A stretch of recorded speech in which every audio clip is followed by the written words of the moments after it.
Go. All right. Stephanie, how you doing today? I'm good. Great. We met last time and I gave you some consent forms and some demographic forms to fill out about your family and stuff like that. I see you brought those back and I really appreciate it. Did you have any questions about the consent forms or anything that I gave you? No. Okay. So, Okay, well, let's just go ahead and get started. I thought we'd spend a little time getting to know each other today. And I've been reading through your demographic forms and about what you told me about yourself, and I see here that you have you've been struggling with some depression here recently, or of course that's what you're, in your words, you've been somewhat depressed. But the thing that interests me, first off, is I see where you're a nurse. You care for cardiac patients post-operative. Why don't you tell me about that a little bit? well, we pretty much we take care of them after surgery. We care for them until they're stable enough to be moved to a step down unit like a cardiac floor. Okay. What kind of shape are the patients in when you get them, when they get to you? They're very critical. They're very ill. Obviously, they've just had their chest cut on, so they're not stable. And do you have a lot of occasion to talk to family members and things like that with these patients that are coming in? Yeah. So once we get them stable in the room, and within an hour or so, we start letting a couple of family members come back and see them because they haven't seen their loved one in probably 5 or 6 hours at that point. So I can assume then that this is not exactly a joyful occasion when you get to meet these family members. No, it's a high stress job, and Okay. it's very emotional at times. I noticed you put on there on the paperwork that you said you really enjoy your job. You've been doing it for quite a while, 10 or 12 years, I think is what it said.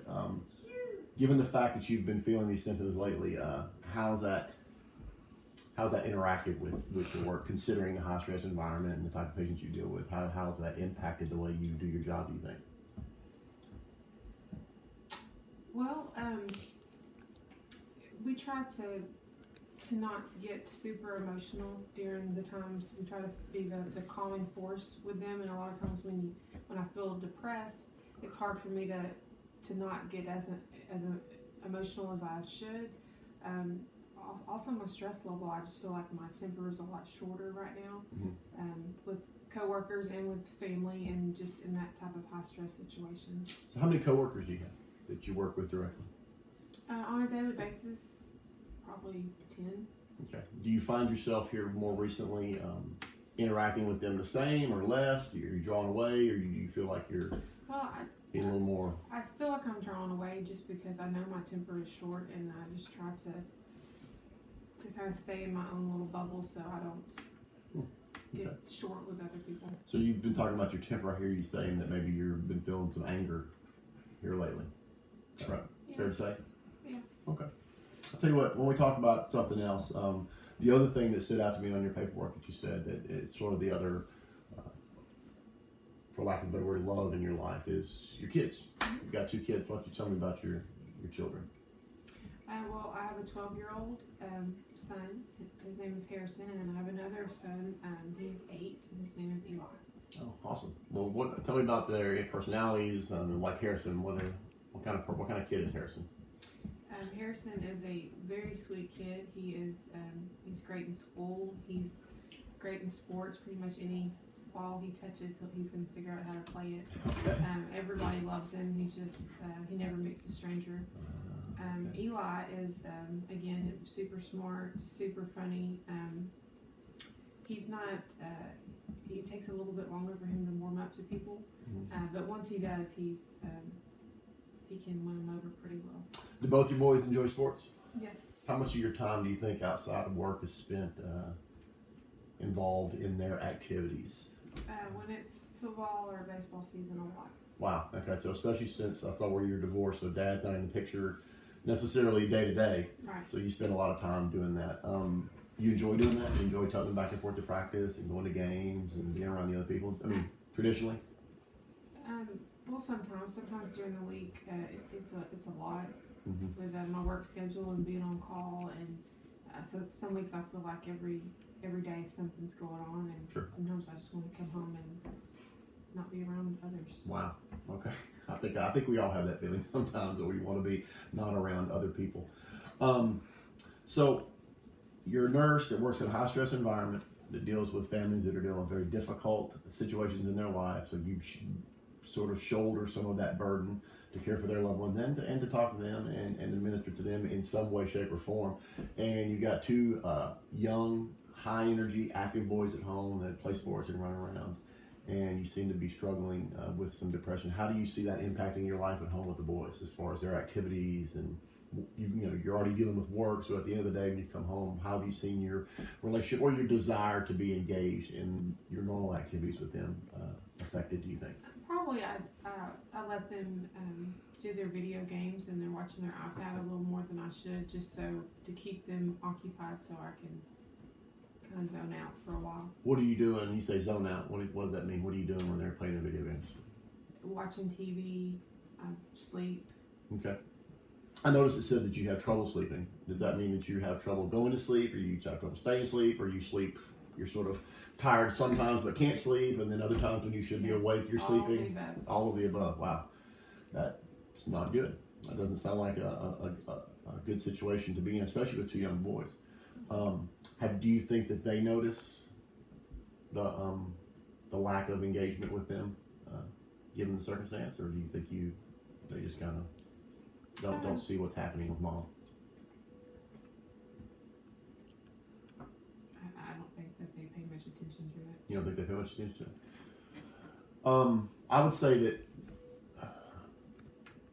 given that answer, I would say that I might challenge that a little bit. I might say that I think kids a lot of times pick up on more than we think they do. So maybe that's us wanting them to not see what's going on, and we're hopeful or wishful that they're not seeing what's happening with us. But I would bet that they see more than you probably think that they do. Now, that doesn't mean that they don't know the extent of it. I would assume that they don't. And I don't know that we understand the extent of what's going on with you. But so nurse, high stress job, dealing with people at the very most difficult times in life, high energy boys, lots of sports going out. What about social life outside of that? You said that you deal with a little social anxiety, like at ball games and things like that. How do you engage with other parents and things like that normally, like before you started feeling the way you are now? Well, I would just, during the game, we would talk and visit a lot, and if I'm feeling like that, then I tend to just move my chair kind of off to the side and kind of just watch the game by myself. A little more isolated now? Do you think that the other parents or moms or whoever have picked up on that as well? Yeah, probably so. How does it make you feel that you're less engaged? You acknowledge that you're less engaged in the activities that you previously enjoyed the most. How does that make you feel when you start acknowledging that, talking about it? What sort of feelings does that bring up? Well, it makes me feel sad.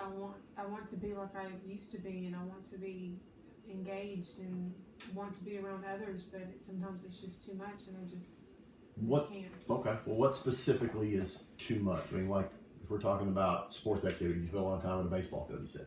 What about being there with those moms is too much? I guess it's like having to fake it when you're upset or when you're sad or when you don't want to talk to anybody, and having to force yourself to fake a smile and to act like you want to talk to somebody when really you don't want to talk to anyone at all. All right, so really what you're saying is you would rather be by yourself. If you could watch these games without being around anybody, that would be preferable to you right now. Well, I can see where that would be difficult.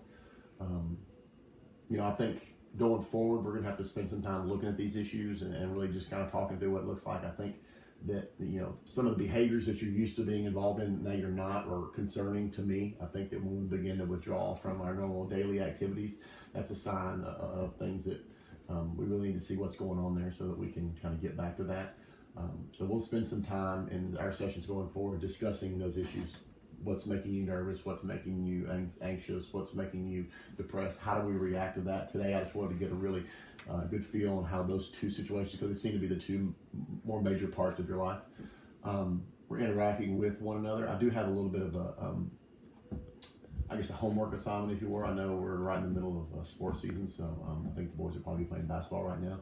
So you say that you kind of pull away from parents. I know it creates you some anxiety, even though you may not want to be around other people, but my ask of you this week would be that when you go to the games, I want you to intentionally engage with, just pick one person, either one mom that you know, and probably somebody that you, even though you might not want to talk to them, I want you to intentionally force yourself to sort of engage and have a conversation and spend time around them rather than isolating. I think that the more we do that, the better off it's going to be for you in the long run. You think you can do that for me? Sure. Okay. Another thing is I want you to keep a little closer eye on the boys and maybe how they're picking up on what's going on with you, right? So maybe rather than spending as much time in the bedroom and doing those things that you said you're doing now, maybe spend a little more time talking to them and kind of seeing where they are with all this. Because like I said, I would push back just a little bit on the idea that they don't know anything, because kids are more perceptive. I can't talk. More perceptive than we give them credit for a lot of times. So, you think you could do that for me? Sure. Okay, great. Stephanie, I appreciate your time today, and I look forward to meeting back with you next week. All right. Thanks. All right, thanks.